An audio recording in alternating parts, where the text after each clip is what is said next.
que pour dire que tu es vivant. Alléluia. Merci, que le Seigneur vous bénisse. Vous pouvez vous asseoir. Vous savez, le temps qu'on a n'est pas suffisant pour ce que nous voulons faire. Et donc, nous voulons bien l'utiliser. Amen. Alors, avant toute chose, je laisserai tout à l'heure le micro au pasteur Kra Joseph que vous avez accueilli et que vous aimez bien déjà. Voilà. Et ensuite, il vous présentera ceux qu'il faut présenter par la suite. Amen. Amen. Pour l'heure, nous allons passer à la présentation du bébé comme prévu. Alléluia.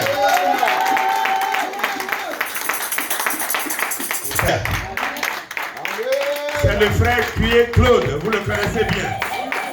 Acclamation au Seigneur. Vous le voyez rarement, non? C'est à des occasions comme ça, ou les fins d'année, Claude, on va te voir régulièrement. Hein? Ce n'est pas des occasions comme ça. Amen. Alors, ensuite, vous présentez la maman, c'est la côte. C'est un mariage, un vrai mariage, c'est un vrai couple. Hein? Madame Cuyer Marina, c'est votre soeur. Alléluia. Alors, donc, nous allons nous tenir debout pour accueillir celui à qui nous faisons l'honneur, qui Dieu nous a donné, Dieu nous a révélé. Alléluia. Il s'appelle Cuyer Diane Fayel Boise. Vous voyez, c'est un beau nom. Boiseau. D'accord, merci. Boiseau.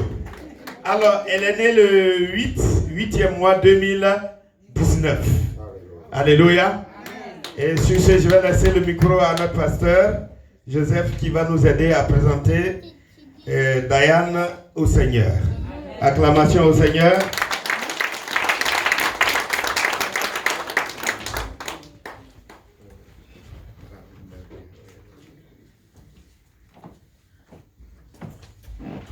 Que le Seigneur nous bénisse. Amen. Veuillez vous asseoir. Veuillez vous asseoir.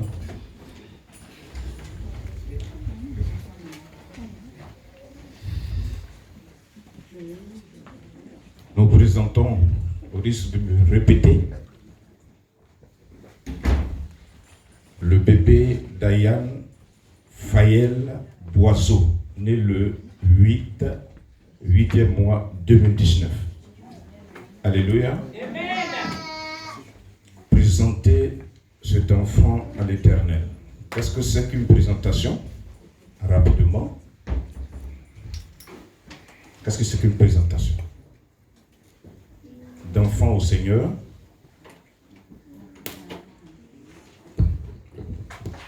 Ce n'est pas un baptême d'abord. Présenter l'enfant au Seigneur, ce n'est pas un baptême. Qu'on retienne ça. Ce n'est non plus une cérémonie, ce n'est pas obligatoire. Mais c'est un temps d'engagement et de reconnaissance des parents envers Dieu. C'est un temps de prière de l'Église pour demander la bénédiction de Dieu sur l'enfant et sur les parents. Dans la Bible, nous avons eu 2 présentations de bébés. 2. Et le premier bébé, enfant qui a été présenté au Seigneur, c'est l'enfant, comment il s'appelle? Le petit Samuel, dans l'Ancien Testament. Et le deuxième bébé qui a été présenté au Seigneur, c'est qui? Le Seigneur Jésus-Christ. Mais tout ça, la présentation du Seigneur, nous pouvons le trouver dans le livre de Luc 11 à 39.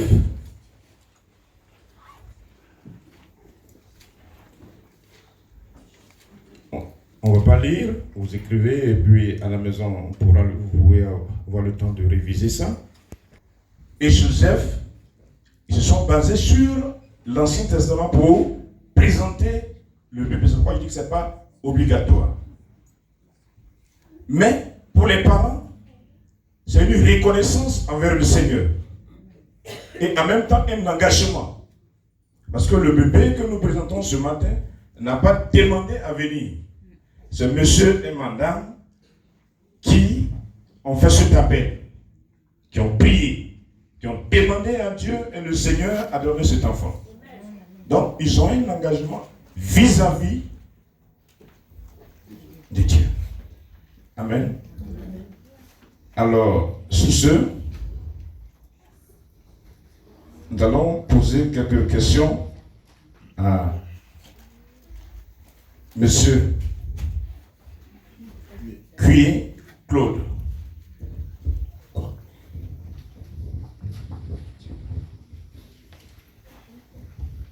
Et madame, bien sûr, aux yeux de Dieu. Vous pouvez faire face ici, hein? Voilà, c'est ça. Là on se voit, c'est ça. Là, je suis témoin, Dieu est témoin. Aux yeux de Dieu et en présence de ces témoins, c'est-à-dire l'assistance. Non. Assumez-vous la responsabilité solennelle d'élever cet enfant dans la crainte et le respect du Seigneur. Oui. Ah, celui est faible. Non. Oui. Et le volume? Oui. Ok. Promettez-vous d'essayer de l'amener dès son jeune âge à accepter Jésus-Christ comme son sauveur et maître? C'est une question? Oui, il faut. Et conforme à la loi? Oui. Voyez-vous, c'est des questions difficiles. Hein? Alors, madame, je sais qu'ils sont, ce que monsieur a dit, c'est la même chose, c'est ça? Voilà.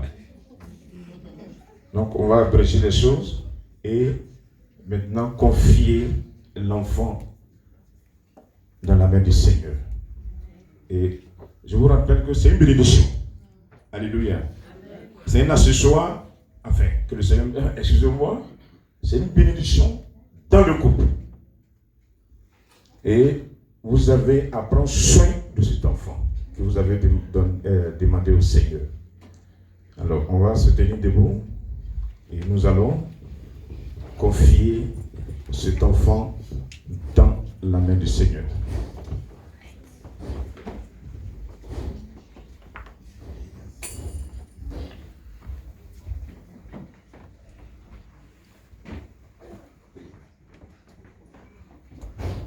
On ferme les yeux. Notre Père et notre Dieu, toi qui règnes dans les cieux et sur la terre, toi qui tiens dans ta main la force et la puissance, à qui nul ne peut résister, tout genou fléchit devant toi et toute langue confesse que tu es Seigneur. C'est toi qui as tissé cet enfant dans les entrailles de sa maman. Et c'est toi qui as permis que cet enfant, le jour J, qu'il sorte, Seigneur, que cet enfant soit né dans de très bonnes conditions, sans défaut. Et ce matin, nous croyons que c'est toi qui es l'auteur, nous te le présentons. Que ta grâce soit sur cet enfant, que ton sang le lave, que ton Esprit Saint le couvre. Car à partir d'aujourd'hui et à jamais, que cet enfant, Seigneur, soit localisé par ton Esprit. Dirige-le, conduis-le, éloigne, Seigneur, tout ce qui est maladie infantile, tout ce qui est désastre, se repose à l'homme du Tout-Puissant. Éloigne tout ce qui est banditisme, éloigne tout ce qui n'est pas de toi. Je confie, Seigneur, ses parents entre tes mains. C'est toi qui as donné cet enfant. Permets que, Seigneur, les parents aient les moyens appropriés pour s'occuper de cet enfant. Nous te bénissons de l'avoir déjà fait. Que cet enfant soit une source de bénédiction, Seigneur, dans leur foyer. C'est au nom de Jésus que nous avons prié. Amen. Amen.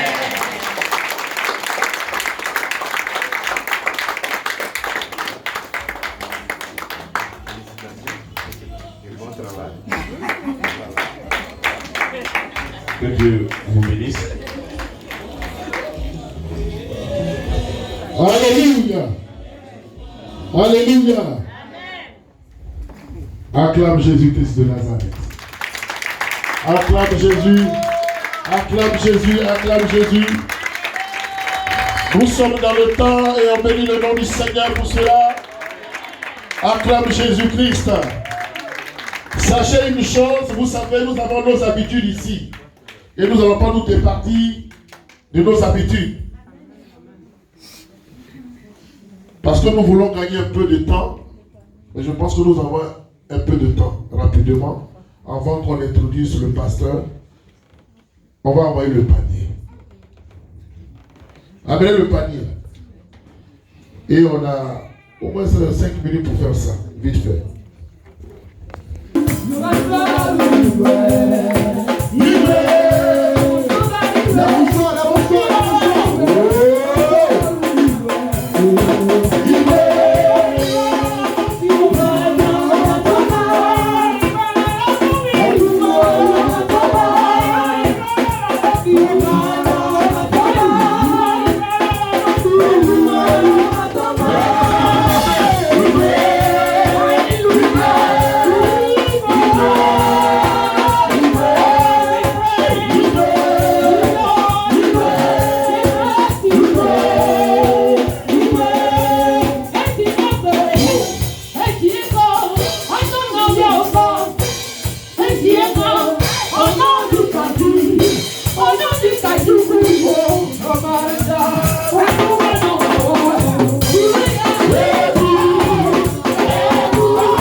Ensuite, le programme suit son cours. Amen.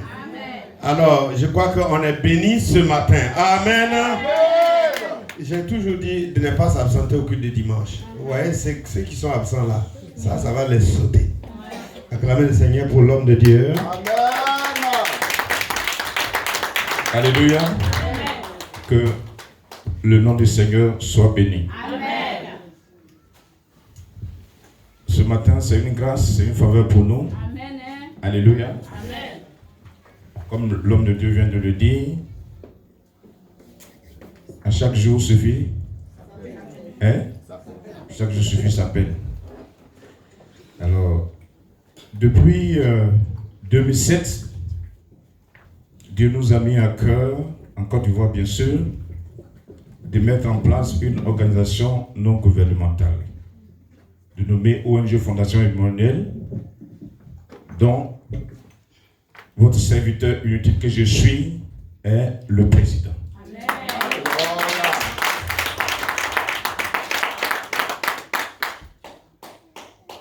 Alors, en 2008, Dieu nous va nous faire grâce de rencontrer un frère, en la personne de monsieur François-Marie Maté. Alléluia.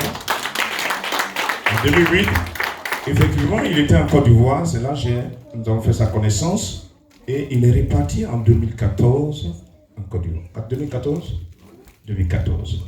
Et en 2014, nous avons fait la convention de Pentecôte, je crois bien, la convention de Pâques, ou de Pentecôte, je ne sais si ma mémoire est bonne, à Koulfao, dans la région du Contour. En tout cas, vraiment, il a souffert. Nos voix à l'époque n'étaient pas praticables, mais il a tout fait pour participer à cette convention. Et au cours de cette convention, nous avons fait des activités, nous avons mené des activités humanitaires. Nous avons fait des consultations médicales suivies de dons de produits pharmaceutiques gratuitement à tous ceux qui ont été consultés par des médecins. Alléluia. Et notre sœur Françoise Marie Maté. Alors, ce matin, nous allons les inviter devant la présidente. Elle s'appelle Joanne Abnei, c'est ça? Joanne Abnei. Le secrétaire général François Maté. Et notre sœur Françoise Marie aussi Maté. François Maté, Françoise Maté, Joanne Abnei, qui est la présidence.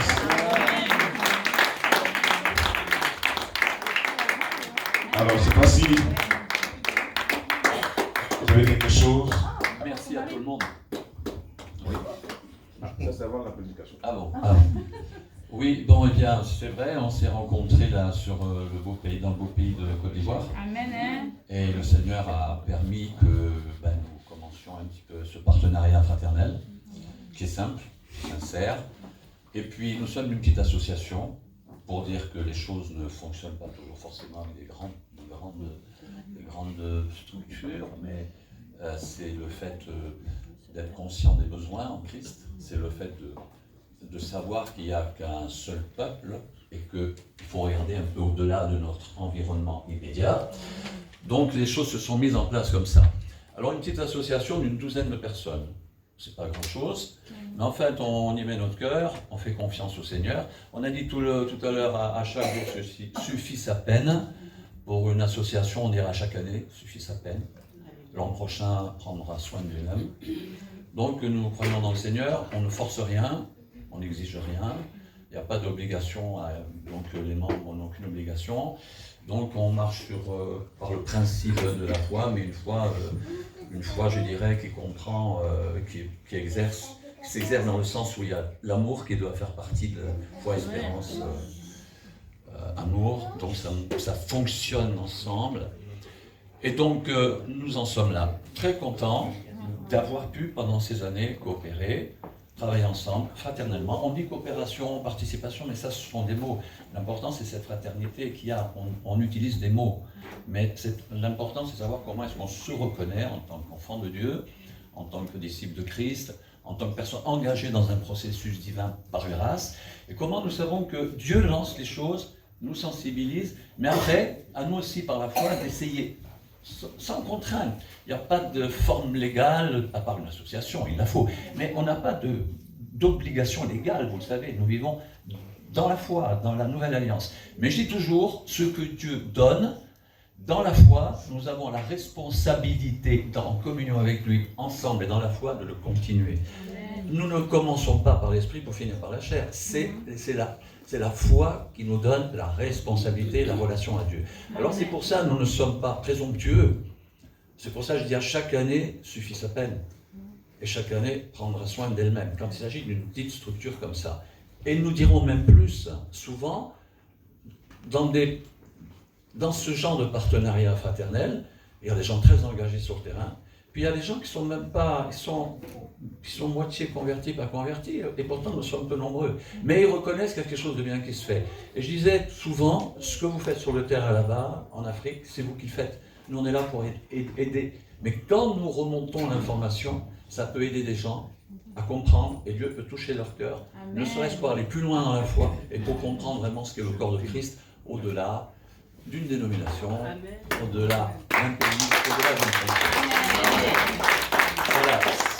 C'est dans ce sens qu'on est toujours prêt à continuer, mais en étant simple avec le Seigneur. Amen.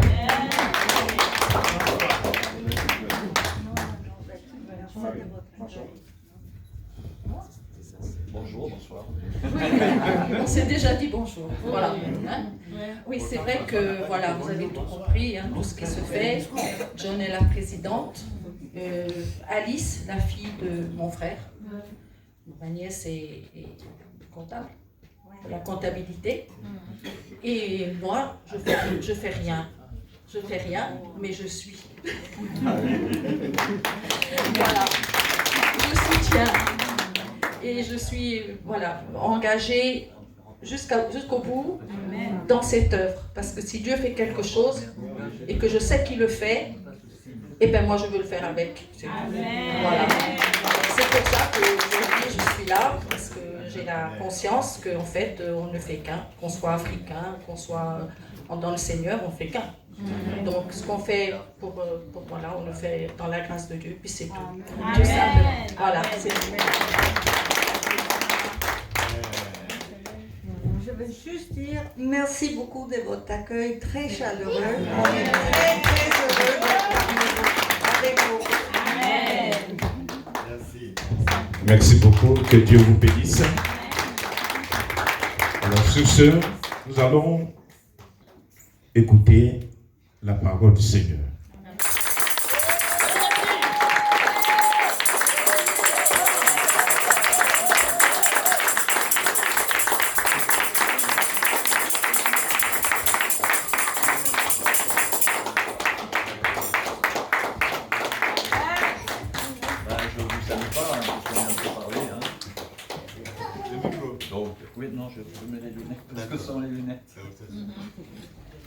Donc je dis, on continue en fait. Oui, c'est quand le petit, comme tu disais, hein, voilà. J'aurai le temps de compléter un peu ce que j'ai commencé à dire, mais je voudrais le faire au travers de la parole, je dirais précisément. Alors en fait, j'en avais parlé à Joseph, j'ai dit tiens, ce serait bien de parler un peu de l'amour au sens d'1 Corinthiens 13, parce que souvent nous avons des conceptions de l'amour héritées de notre culture, je dirais de notre culture descendant d'Adam et Ève, hein, avec les variantes qu'elle a prises dans le monde. Et souvent, et bien sûr, quand nous sommes au Seigneur, nous recevons de la part de l'Esprit des données nouvelles, bien sûr, par la parole de Dieu, mais parfois nous avons encore peut-être des confusions, et souvent notre émotion peut recouvrir la parole de Dieu, et croyant aimer et croyant aider, nous pouvons peut-être ne pas être tout à fait dans les principes divins. Pas ceux d'un mouvement, pas ceux d'une doctrine, contrairement à une autre, non, contre ce que dit 1 Corinthiens 13. Parce que 1 Corinthiens 13 définit très bien les principes qui régissent l'amour divin répandu dans nos cœurs par le Saint-Esprit. Parce que si on veut aider, si on outrepasse, Paul dit n'allons pas au-delà de la parole de Dieu, eh bien, on peut, sans s'en apercevoir, ne pas être une aide très efficace. Si on est en deçà, c'est-à-dire en dessous, ben peut-être on ne va pas donner ce qu'il faut donner exactement. Donc je dis que nous sommes dans la grâce. Mais dans la grâce, il y a une certaine précision. Et souvent, nous, on nous dit, ce n'est pas les enseignements, c'est la culture ambiante. Il y a eu les religions, il y a eu le catholicisme, il y a eu le protestantisme, il y a eu des vérités dites, mais il y a eu souvent des gros mélanges. Et souvent, nous croyons que la grâce, c'est-à-dire, on est passif, on attend, Dieu va faire parce qu'on a le cœur ouvert. Non, ça c'est pour comprendre, pour être sensible à la parole. Mais ensuite, pour être actif, il faut bien commencer à se développer. C'est comme un bébé qui naît. Il est potentiellement un homme ou une femme, mais il est d'abord bébé. Et il faut qu'il apprenne à marcher, il faut qu'il donne ses premières syllabes, il faut qu'il commence à avoir des échanges même mimétiques, comme ça, avec le regard, le sourire, avec les parents. Mais un jour ou l'autre, ben, on va l'aider, puis on va dire, mais il faut que tu marches, allez, viens vers moi, etc. Donc il faut qu'il mette en œuvre ce qu'il a reçu. Ça ne veut pas dire que c'est quelque chose qui est en dehors de sa nature, ça lui a été donné. Alors dirons-nous aujourd'hui, on dirait en termes modernes, c'est opérationnel, mais ce n'est pas fonctionnel. Nous pouvons être des chrétiens opérationnels. C'est-à-dire on a tout ce qu'il faut pour opérer. Et on n'est pas fonctionnel, pourquoi ? Parce qu'on n'a pas compris qu'il faut mettre en fonction. Et souvent, mettre en fonction, on va dire alors c'est global, c'est général. Par exemple, j'aime. Non, mais chaque personne est particulière. Donc aimer, c'est aimer en particulier. Il y a l'amour universel de Dieu, je dirais, dans la grâce. Mais chaque situation est particulière. Par exemple, quand on fait de l'interculturel, quand on s'est rencontrés, bon, moi je connaissais déjà le Togo, j'avais ma soeur qui est toujours au Togo d'ailleurs. Donc, j'ai 67 ans. Pas 167, hein, 67. Bon, je connaissais depuis l'âge de 24 ans un petit peu le Togo. J'étais allé 2-3 fois. Mais oui, mais j'étais allé, mais la première fois, je n'étais pas chrétien. J'ai un grand-père, il a des grands-parents, je pense. On s'aperçoit qu'on ne devient pas père comme ça. On est papa, on est maman parce que l'enfant est né. Mais il faut qu'on apprenne à connaître notre enfant, il faut qu'il apprenne à nous connaître. Et si on s'engage dans les difficultés de croissance, on va devenir fonctionnel, on ne va pas être des parents opérationnels. On dit, je suis un père, tu dois m'aimer, tu dois me respecter. Toi, je suis ton enfant. Qu'est-ce que je t'aime, papa, je t'aime, maman. Mais ça, c'est pas la réalité. La réalité, travailler à un niveau divin en nous. Et le niveau divin en nous, c'est pas quelque chose de fantastique. C'est pas un film, c'est pas une fiction. C'est le plan réel de Dieu pour l'humanité, pour ceux qui veulent suivre. Il ne faut pas qu'on croie que c'est monté sur une montagne où l'air est rare et où simplement certaines élites pourraient arriver. C'est tout simplement que ça a été préparé pour nous. Et Paul dit enfin de ce passage de Corinthiens, mais qui a reçu la pensée de Dieu pour l'instruire ? Mais nous avons la pensée de Christ. Donc la pensée de Christ, ça veut dire quoi ? C'est qu'avant j'avais la pensée des hommes.